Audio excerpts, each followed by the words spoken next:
ఇవాళ ప్రజలు అభివృద్ధి కోరుకుంటున్నారు. యువత, మీకు యువతకి 20 లక్షల ఉద్యోగాలు ఇస్తానని, బాబు రావాలి జాబ్ రావాలని చంద్రబాబు నాయుడు గారు, పవన్ కళ్యాణ్ గారు, మోదీ గారి కాంబినేషన్లో ఈరోజు జరుగుతుంది.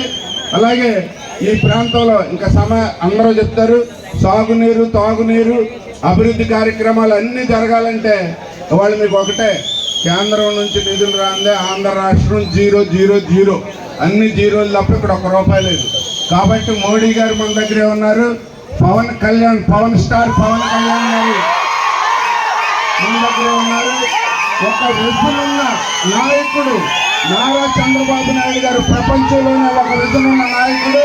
ఇవాళ హైదరాబాద్ ప్రపంచ పటంలో నిలబెట్టిన వ్యక్తి నారా చంద్రబాబు నాయుడు గారు, ఆయన మన దగ్గరే ఉన్నారు. ఈ 3 కూటమికి ఓట్లేసి గెలిపించండి.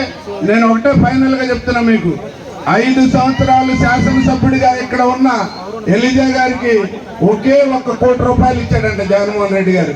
అంటే 3 లక్షల ప్రజలున్న ఏరియాకి ₹1 కోటి అంటే ఒక డ్రింకింగ్ వాటర్ ఒక విలేజ్కి సరిపోదు. అంటే అంత దారుణంగా